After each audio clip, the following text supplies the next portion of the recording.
उमा कहूँ मैं अनुभव अपना, सतहरि भजन जगत सब सपना।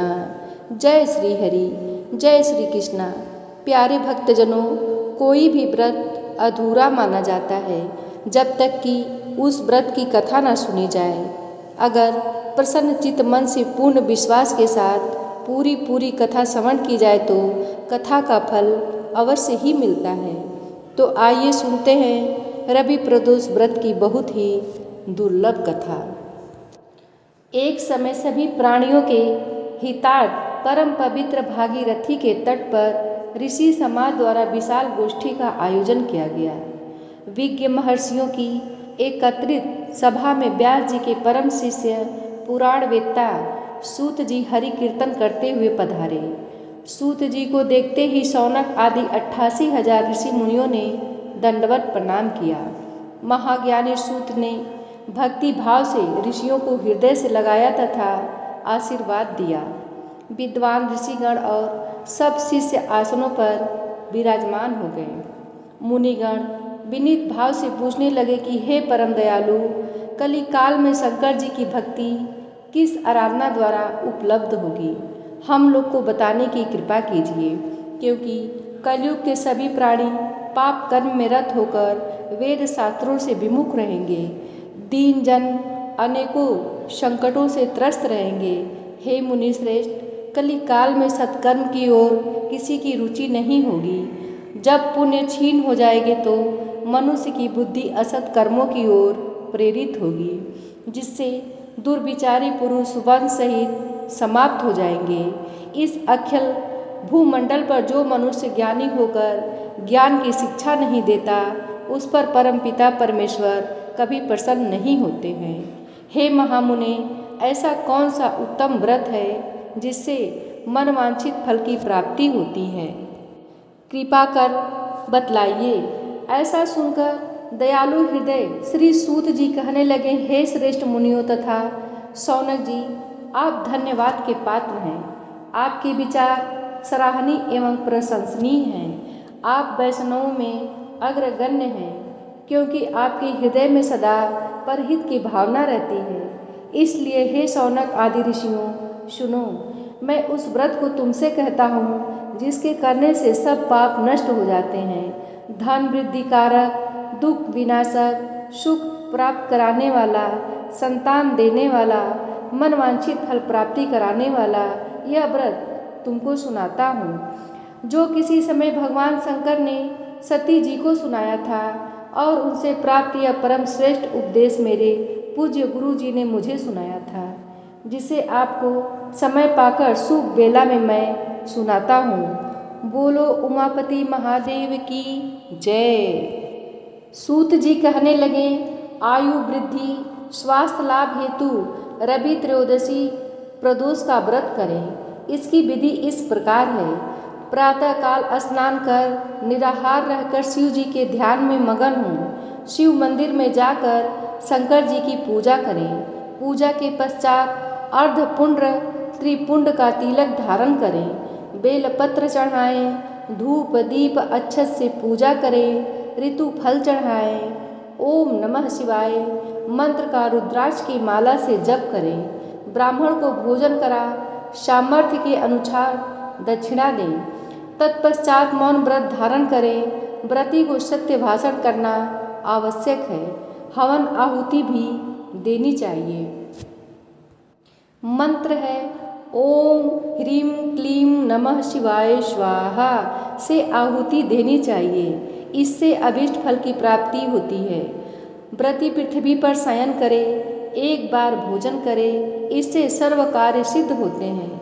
श्रावण मास में तो इसका विशेष महत्व है। यह सर्व सुख धन आरोग्यता देने वाला होता है। यह व्रत इन सब मनोरथों को पूर्ण करता है। हे ऋषिवरों, यह प्रदोष व्रत मैंने जो आपको बताया, किसी समय शंकर जी ने सती जी को और वेद व्यास मुनि ने मुझको सुनाया था। शौनक आदि ऋषि बोले, हे पूज्यवर महामते, आपने यह व्रत परम गोपनीय मंगलप्रद कष्ट निवारक बतलाया है। कृपया यह बताने का कष्ट करें कि यह व्रत किसने किया और उसे क्या फल प्राप्त हुआ।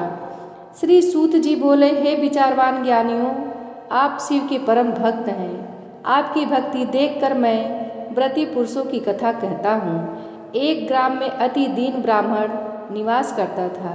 उसकी साध्वी स्त्री प्रदोष व्रत किया करती थी। उसके घर एक ही पुत्र रतन था। एक समय की बात है कि वह पुत्र गंगा स्नान करने के लिए गया। दुर्भाग्यवश मार्ग में चोरों ने घेर लिया और वे कहने लगे कि हम तुझे मारेंगे, नहीं तो तू अपने पिता का गुप्त धन बतला दे। बालक दीन भाव से कहने लगा कि हे बंधुओं, हम अत्यंत दुखी दीन हैं, हमारे पास धन कहाँ है। चोर फिर कहने लगे कि तेरे पास पोटली में क्या बंधा है। बालक ने निसंकोच उत्तर दिया कि मेरी माता ने मुझे रोटी बनाकर बांध कर दी है। दूसरा चोर बोला कि भाई, यह तो अति दीन दुखी है, इसे छोड़िए। बालक इतनी बात सुनकर वहाँ से प्रस्थान किया और एक नगर में पहुँचा। नगर के पास एक बरगद का पेड़ था। बालक वहाँ बैठ गया और थक कर वृक्ष की छाया में सो गया। उस नगर के सिपाही चोरों की खोज कर रहे थे कि खोज करते करते उस बालक के पास आ गए। सिपाही बालक को भी चोर समझकर राजा के समीप ले गया। राजा ने उसे कारावास की आज्ञा दे दी।